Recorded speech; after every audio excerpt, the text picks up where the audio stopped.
દમણ બાબતે કે ભારતીય જનતા પાર્ટીની નગરપાલિકાની બોડી ચાલે છે અને ચીફ ઓફિસરના અધ્યક્ષતાને 1 મહિનો અગાઉ જે વાવ સર્કલથી આપણે જે વાવ રોડ સુધી એમની 14 મીટરની નોટિસો આલી છે અને તમે મારી સામે નજરને સામે એક દુકાન જુઓ કે 14 મીટરનો ત્યાં શેરો માર્યો હતો.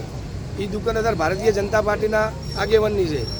એટલે મારે તો એટલું કહેવું છે ભારતીય જનતા પાર્ટીની સરકારને અને ચીફ ઓફિસરને કે તમે અત્યારે હવે કાલ તમારું દબાણને જે અમુકને હટાવવામાં આવ્યા છે પણ એમને કયું દબાણ છે તો 10 મીટરનું એમની શેરો માર્યો છે કાલ નવો અને અગાઉ મહિના પહેલો 14નો પણ શેરો માર્યો છે.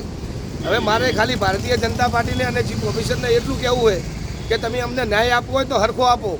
હવે અત્યારે અમને એક સર્વે કરાયું એના પછી 14 મીટરનું આલ્યા પછી એમને એવો સર્વે કરાયો કે આપણે 4 મીટર બાકી રાખશે તો ભારતીય જનતા પાર્ટીની જે દબાણ છે દુકાનના અને શીડું છે એ બચી જશે.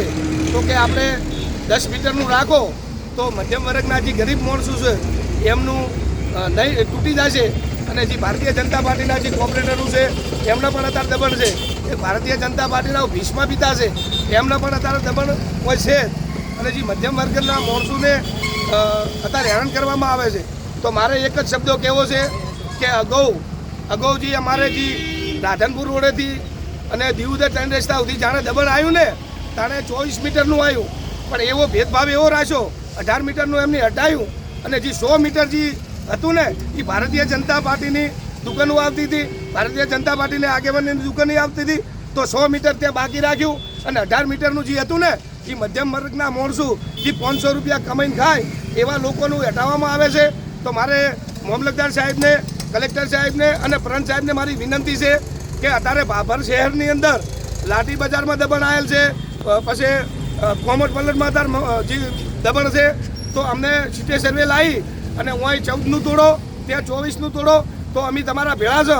અને કોઈને ભરમ હોય ને કે ભારતીય જનતા પાર્ટીને એવું હોય ને સરકારને કે હુકમસિંહની જય માતાજી આ હોટલ છે તો હું કાલ મારી હોટલ હટાવવા માટે તૈયાર છું પણ તમે 14 મીટર તોડો, તમે 10 મીટરનો કેમ ભેદભાવ રાખો છો? શું 4 મીટરમાં ભારતીય જનતા પાર્ટીનું દબાણ આવે છે એટલે તમે તોડતા નથી? હા, તમારે 10 મીટરનું રાખવું હોય તો અમને જે 18માં તમે દીવદર ટ્રેન રસ્તાથી રાધનપુર ટ્રેન રસ્તા સુધી અમારું તમે દબાણ તોડો છો ને તો અમને તમે એટલી રાહત આપો કે તમે 18 વાળું અમને 15 આપો તો એક લારીયું અમે રાખો તો મધ્યમ વર્ગના જે 1000 રૂપિયા 500 રૂપિયા કમાય છે ને એ લોકો પણ રોજી રોટી કમાય. અને જો તમારામાં તાકાત હોય ને તો તમે તાર 24 તોડો, અમારી હોટલું લેવા માટે તૈયાર છે પણ ભારતીય જનતા પાર્ટીના જે આગેવાનની જે દુકાનો આવે છે ને એ પણ તમે અત્યારે 14માં તોડશો ને તો ભારતીય જનતા પાર્ટીની દુકાનો આવશે, 24માં તોડશો ને તો ભારતીય જનતા પાર્ટીના આગેવાનના દબાણ છે અને એટલે જે મધ્યમ વર્ગના માણસો છે એમને હટાવવાના છે. અને સાચી જે છે ને અત્યારે વાવ રોડથી અંદર જે અત્યારે ઠેઠ ગૌશાળા સુધી એની આગળ રોડ 15 કરોડ રૂપિયાનો લઈ જવાનો છે ને એ લઈ જવા માટે અમારો કોઈ વિરોધ નથી. વિકાસ થાય એટલે અમને ભેળા જ છે પણ અત્યારે તમારે જે ભોગાનો લેબડો એટલે નગરપાલિકાની હદ આવે છે ત્યાં જિલ્લા પછી એની પછી તાલુકા પંચાયત, જિલ્લા પંચાયત તારે જમીનની ગ્રાન્ટમાંથી ત્યાં રોડ બનાવી શકે છે. અત્યારે ભારતીય જનતા પાર્ટીના દબાણના કારણે અત્યારે એમની એક પરવાનગી લાવી છે એના કારણે આ રોડ બનાવે છે.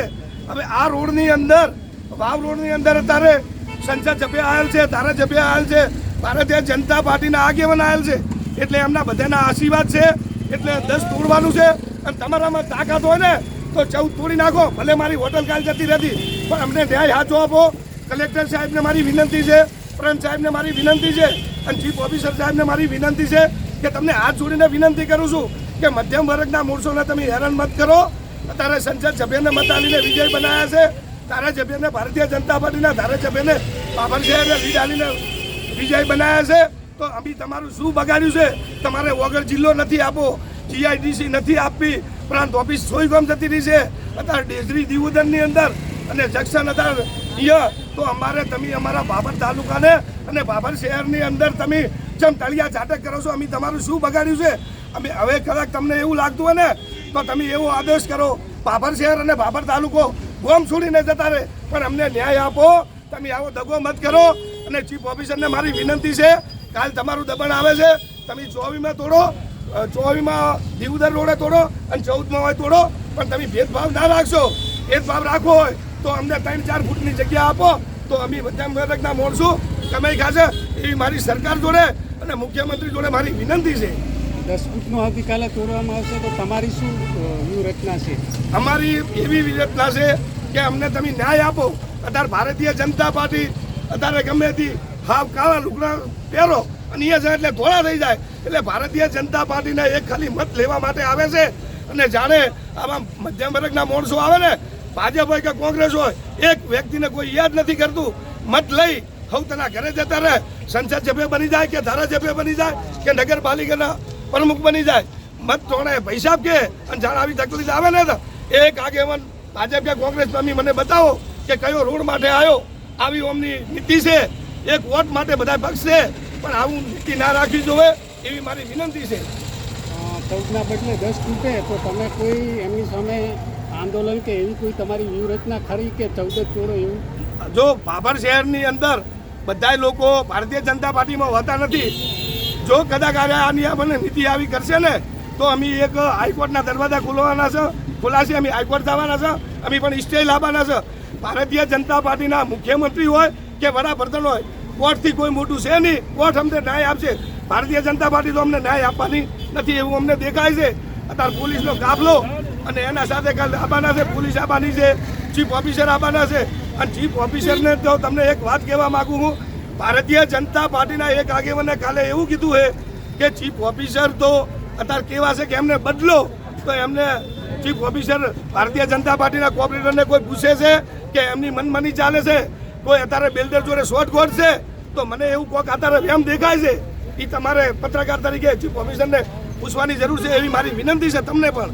14ના બદલે 10 કરવામાં આવ્યું છે તો શું કોઈની આમના ચીફ ઓફિસર ઉપર દબાણ છે કે પછી કઈ રીતનું છે? શું અત્યારે તો Bharatiya Janata party chief officer એમ કે તમે ઓય બેસી જાઓ તો ઓય બેસી જાય, પણ સાચી નીતિ છે. તમારે 10નું તોડવું હતું તો તમે 1 મહિના 2 મહિના 3 મહિના પહેલી તમે 24નો શેરો કેમ માર્યો? અત્યારે હાડો મારી જોડે પહેલા 24નો શેરો મારે છે. ભારતીય જનતા પાર્ટીની દુકાન છે. આ નાના મોડા અત્યારે એક ખાલી ઈશારો કર્યો ને હટી જો. ભારતીય જનતા પાર્ટી એટલી દાદાગીરી કરે છે ને એની કોઈ સીમા નથી. એટલે અમને અત્યારે મારી વિનંતી છે, નગરપાલિકાની ચૂંટણી આવવાની છે, જિલ્લા પંચાયતની આવવાની છે, તાલુકા પંચાયતની આવવાની છે. પબ્લિકને જાગવાની જરૂર છે. ભાભર શહેર અને ભાભર તાલુકાને ભારતીય જનતા પાર્ટીએ તળિયા ઝાટક કરી નાખ્યો છે. અત્યારે તો લોકો એવી વાતો કરતા હતા કે જ્ઞાનીબેન ઠાકોર સંસદ સભ્ય બન્યા છે, કોઈ વિપક્ષમાં છે એટલે લેટર લખે છે. તો ભારતીય જનતા પાર્ટીના ધારાસભ્ય છે, એ તો સરકારમાં છે. અત્યારે બેરોજગારી જે થાય ને એમને મુખ્યમંત્રીને રજૂઆત કરો અને તમે આ દબણ બંધ રખાવો. આ દબણ તમારે ચાલુ રાખવું છે ને તો તમે જેટલું આખું સીટે લાવી અને ભાભરનું ક્લિયર કરો. અમારી